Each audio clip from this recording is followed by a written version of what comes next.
Wes Rucker and Patrick Brown from Vols 24/7 coming to you from Tiger Stadium here in Baton Rouge, where, Patrick, I picked Tennessee to win. You picked Tennessee to win.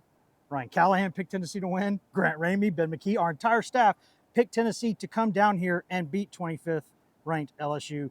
I don't think any of us predicted Tennessee 40, LSU 13.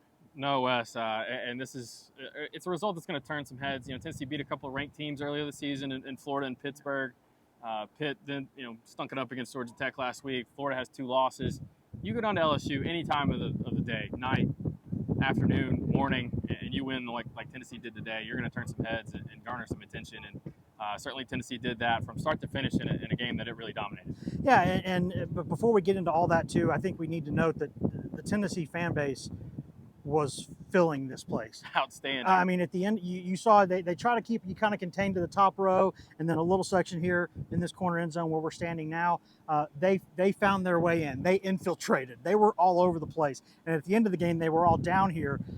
What this program right now is doing for this fan base, how much this fan base is hungry for this. This is a special thing we're seeing. Yeah, and so many times in the past, I don't know however many years you want to go back to, this has been done to Tennessee, right? Where they're the team comes into Neyland Stadium, blows them out, and their fans take over the stadium, celebrating all these things. When was the last time Tennessee did that? The latest I can think of is Georgia 2006 when they won 51-33 in Athens. That's the most recent time I can think of where Tennessee had a lot of fans there, big game, big atmosphere, emphatic win. And they were behind in that game, but came back and won. But from the opening kickoff, Tennessee was in control of this game and really dominated this game. And you saw the takeover at the end. This tunnel here to our left was crowded with Tennessee fans, deafening as we were trying to figure out where post-game interviews were. And it's good they waited a little bit, because if Tennessee had gone about 10 minutes earlier, we wouldn't be able to hear anything, because that's how loud it was just outside that door. And it takes me back. You talk about the memory machine, maybe around 2006 or so when Cal came to Tennessee, and Cal was ranked, had some good players. Opening kickoff, Cal's kickoff return guy, big hit, Robert Ayers, just annihilates him on the first play of the game. Yeah. And it sets the tone. That was in Neyland Stadium, though. This was hostile territory. This was Baton Rouge. This was Death Valley. And to come out there and to hit them that quickly, and really with all the opportunities they missed, Patrick, they could have put up 50 or 60 points in this game today. Yeah, Tennessee did a lot of things that you need to do to win football games. They came out and got the 2 big plays on special teams with the opening kickoff. Will Brooks is a guy that nobody knew was on Tennessee's roster. Yeah. He's a special teams fixture. He makes the play on the opening kickoff. Shout out Will. D. Williams on the punt return. His first play as a Vol is a 59-yard punt return that he nearly gets past the punter. It's a touchdown.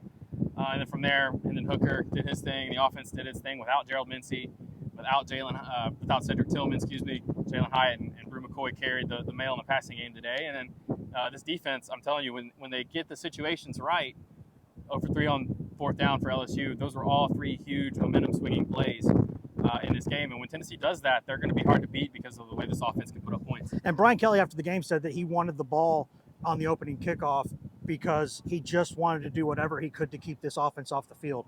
Billy Napier goes for it 6 times on 4th down to keep this offense off the field. They're doing all of that without one of the best receivers in college football.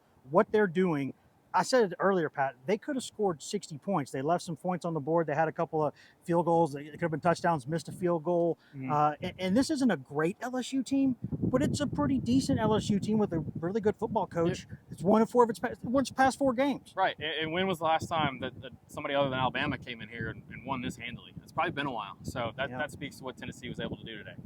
And there's a lot more that we need to talk about. We'll have all the coverage on the site, Vols 24/7, throughout the day and the next several days. This was a big one. Hendon Hooker, Jabari Small, Byron Young, Jalen Hyatt. We talked to all those guys. We're going to have a podcast that we're going to record in a minute. Hopefully the wind is better for the podcast than it is for the video. But we got a lot to talk about, and we got a lot more days to do it. This was a big day for Tennessee, Patrick. Any final thoughts before we step out of here? They're 5-0, playing Alabama. 5-0. It's going to be a fun week here. Up in Knoxville. What a madhouse it's going to be 7 days from now in Neyland Stadium. But for now, Patrick Brown, Wes Rucker, we'll see you next time.